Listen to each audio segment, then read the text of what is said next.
Welcome to C'est la Vie, which gives your viewers a look at some of the lighter and more unusual events taking place around the world each week.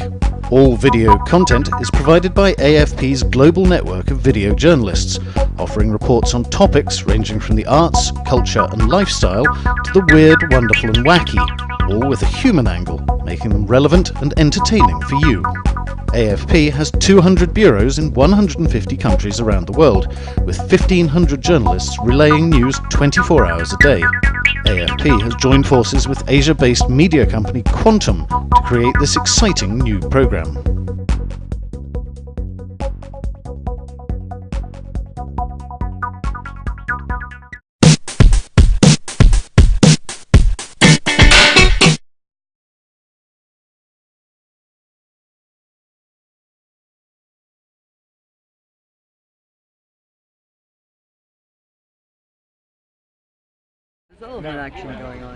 The elephants and their mahouts are ready, standing tall, waiting to play. But before they can take to the field, they must be blessed to protect them before the match begins.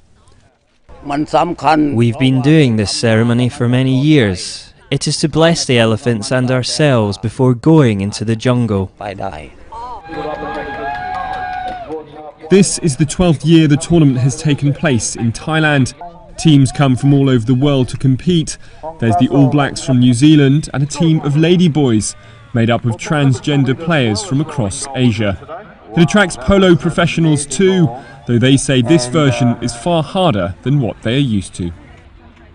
Well, the horses obviously naturally they move much quicker. The elephants don't actually trot, which was a surprise. We thought they'd run a little bit, but they just walk very fast.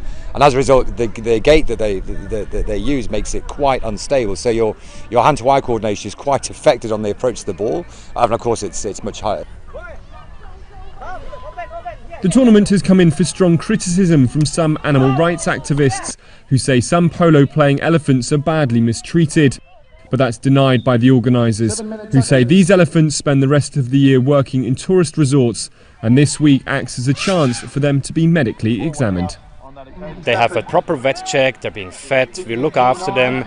If any of these elephants would not be in the condition or just not be happy to play, immediately retired, they stay with us for a week, basically a spa holiday in Hua Hin. The King's Cup raises tens of thousands of dollars a year for elephant projects across Thailand.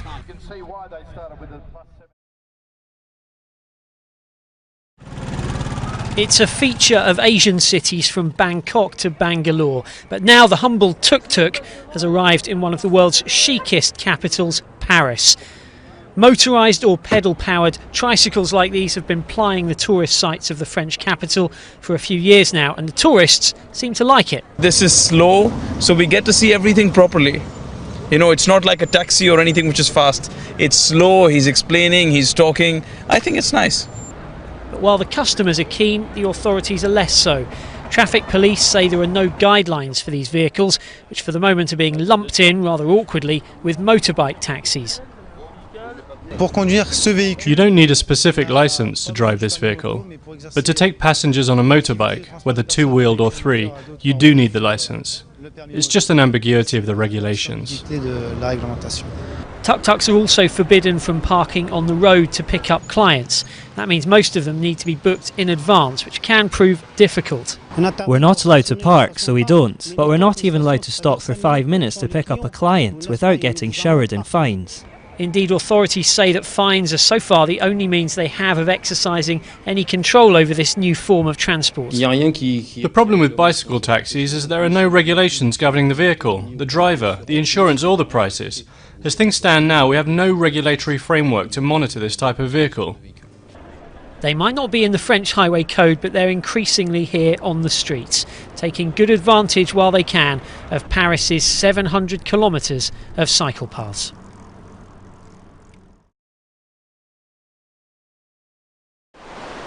Pristine golden sands and towering waves. This Japanese beach resembles a surfer's paradise. But along the coast lurks a silent danger. Toyoma lies just 50 kilometres from Fukushima's crippled nuclear power plant. Yet despite lingering fears of radiation, surfers still come, seeking to catch the latest swell. I'm worried, but not enough to stop surfing. If I had to worry about what I ate or where I lived all the time, I'd be too stressed. I just try not to think about it. The plant went into meltdown in March 2011 after it was hit by a huge earthquake-generated tsunami. Operator TEPCO has faced repeated criticisms that it can't cope with the vast volume of radioactive water at the site. 300 tons of toxic liquid escaped in a leak this month. TEPCO says some of that liquid may have flowed into the Pacific Ocean. We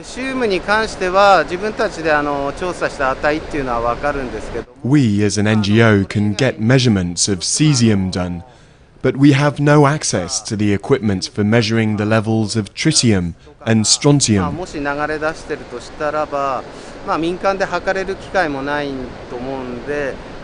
It's vital that TEPCO or the government releases regular and reliable data on the contamination by these isotopes. Before the disaster, surfers from around the world travelled to Toyoma to compete in events. Today, only a few locals frequent the beach, and youngsters don't tend to surf here anymore. The local economy's been badly hit as a result. Since last year, surfers have begun to return, little by little. But compared to 3 years ago, my sales are down between 30 and 50%.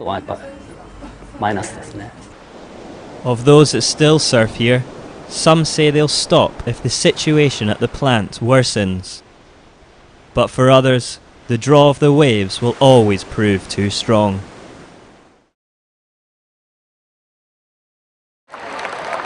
Thousands turned up for this sumo tournament, paying up to $90 for a ticket. This isn't Japan, but Indonesia, and this is the first official sumo competition outside the sport's homeland in 5 years. The Japanese culture, I really like it about the Japanese culture. One of the most important things, sumo never come to Indonesia, so that's a very good opportunity to know about it. But Indonesians' fascination for Japan doesn't just stop at sumo. There's a growing appetite for all things Japanese, in everything from entertainment and comics to food and fashion. Clothing company Metro X recently launched a Japanese-inspired streetwear brand and says its stocks just keep running out. Japan is like one of the world's fashions, so-called like the center of the fashions in the world, and then they inspire a lot of like using colorful stuff and then combining patterns and those kind of stuff, which is makes the Japanese fashion is like more lively and then more interesting to the people. Japanese companies are targeting the fast-emerging Indonesian market, Southeast Asia's biggest economy. Japan's direct investment here has more than tripled in the past 3 years. 5 years ago, the most of Indonesian people have difficulties to buy these Japanese commercial goods, but right now they have enough income to buy these Japanese high-quality products. Japan's growing influence is matched in the classroom too. Increasing numbers of Indonesians are taking Japanese, with nearly 1 million people taking lessons last year. First, I choose Japanese because it is hobby, because I like read manga, watch anime movie. So the first anime movie that I watch is Doraemon. So I inspired to learn Japanese. With China's growing influence and regional territorial disputes causing friction, Japan is looking to re-establish its heavyweight credentials. Its success here in Indonesia is a sign that the fight isn't over yet.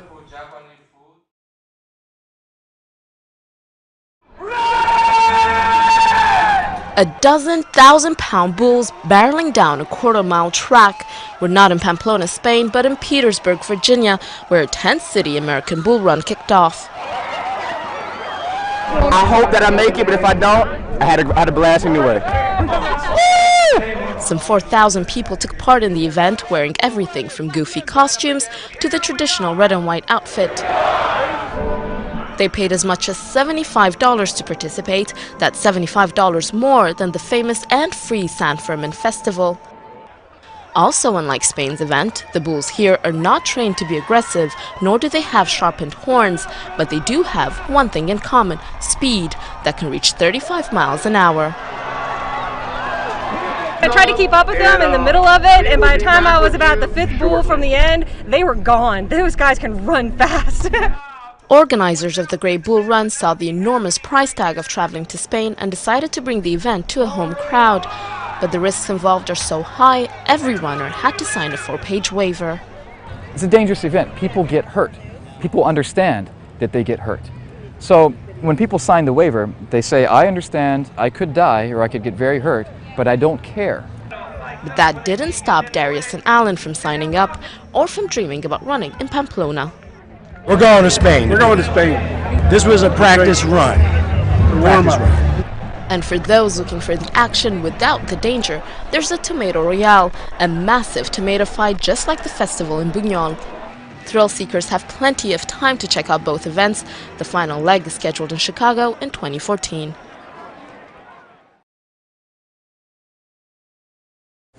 It looks more like a chemistry lab than a farm. But these bubbling barrels are the latest innovation in urban farming in Bangkok. Inside is an algae called spirulina. It may not look like it, but this green goo is in fact a rich source of protein, antioxidants and nutrients.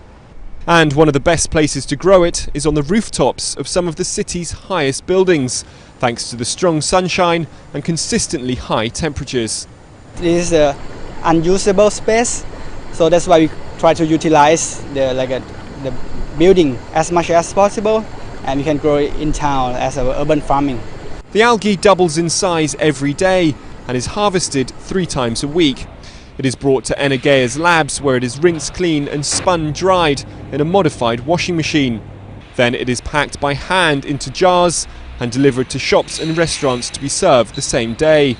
Each pot fetches around $14.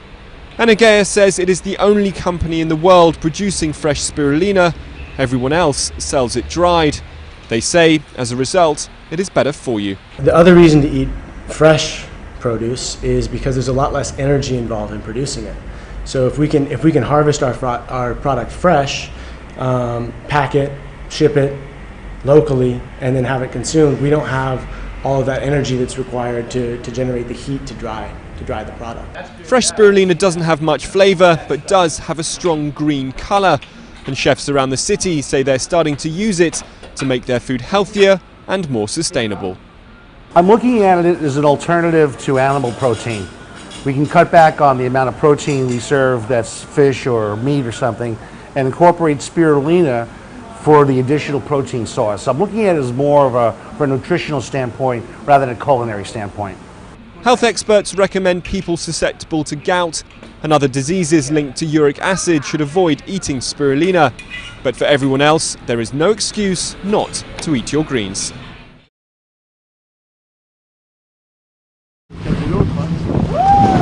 It's the mating season for humpback whales off the coast of Gabon, and these huge mammals also have a number of human admirers. It was really great. You really can't imagine what it's like before coming here. Leaps, backflips, really spectacular things. At one point they came right alongside us. We were a bit scared, but you have to deal with it. You think either make the most of it or we capsize. In his small boat, Arnold has been getting up close to these whales for 25 years. Groups of female whales are ever more numerous during the mating season, and authorities say the increase is due to a drop in the number of fishing boats. This year we've enforced restrictions on fishing and respecting fishing levels, so activity near the coasts is less intensive this year. Gabon's tourism industry is still lacking in infrastructure, with just 2 ships offering these whale-watching cruises. This makes for an even more memorable experience for those lucky enough to get on board.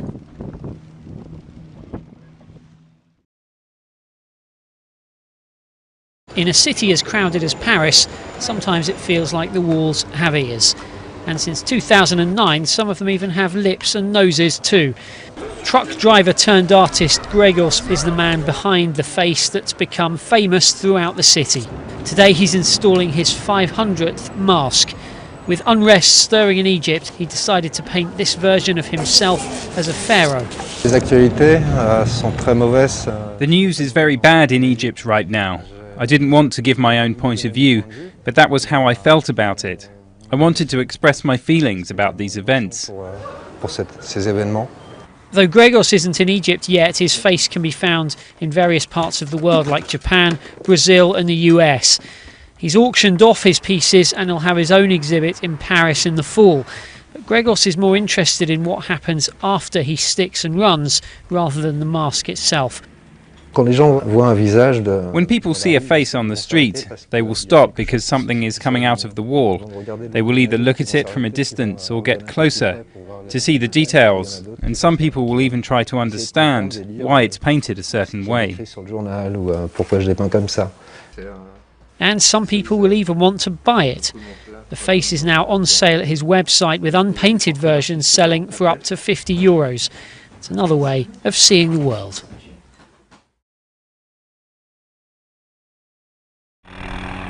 In the shadow of Mount Kenya, a helicopter takes off in search of its quarry, the black rhino. Wildlife officials are transporting 21 of the creatures from 2 different parks to the Barana Conservancy in an effort to start a new population there.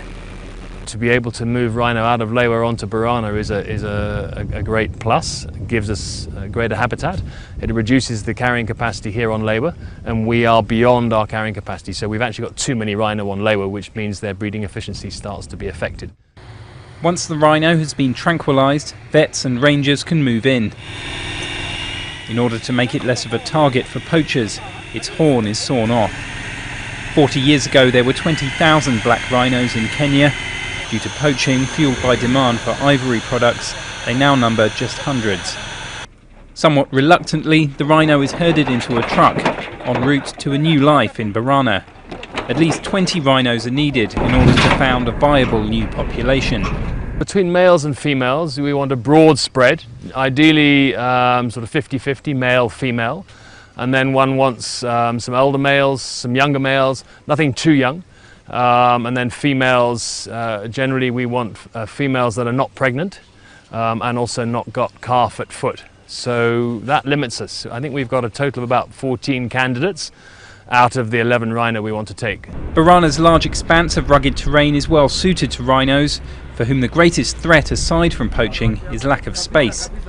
After years of planning and efforts to make sure poachers will be stopped, the park is ready to offer them vital new habitat. This is really about creating more secure habitat, and the Barana Conservancy has a common boundary with Lewa, and so it's been part of our game plan for a long time to become a sort of fully integrated ecosystem. And the easiest way to do that is to establish a founder population of black rhino. Though this particular rhino will clearly take some time getting used to its new surroundings, it's hoped programs like this one will ensure the survival of one of the world's most magnificent animals.